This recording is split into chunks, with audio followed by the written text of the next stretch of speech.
I remember being punished as a child for staring, for those hard, intense, direct looks children would give grown-ups.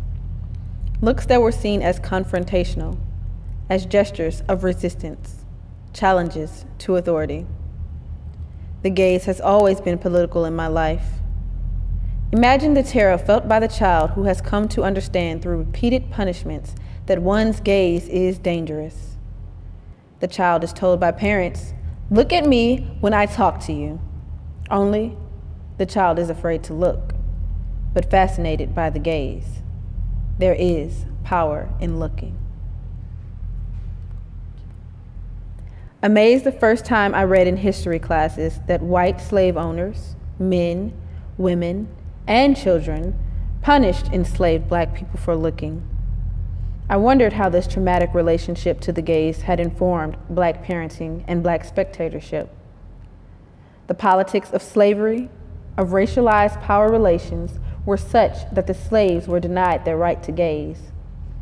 Connecting the strategy of domination to that used by grown folks in southern black rural communities where I grew up, I was pained to think that there was no absolute difference between whites who had oppressed black people and ourselves.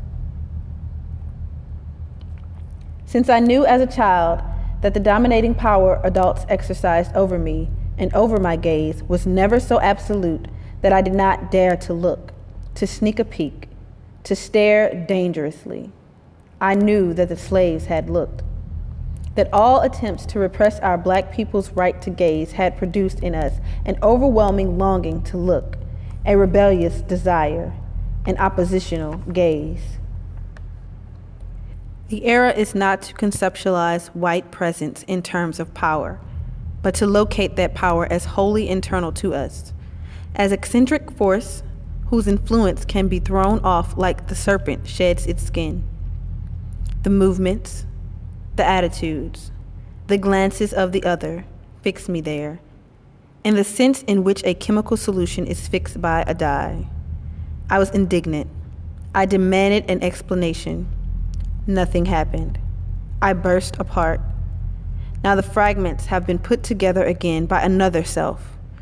This look from, so to speak, the place of the other, fixes us, not only in its violence, hostility, and aggression, but in the ambivalence of its desire.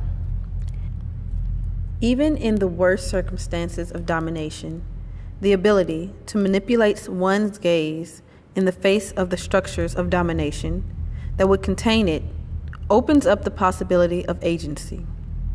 By courageously looking, we defiantly declared, not only will I stare, I want my look to change reality.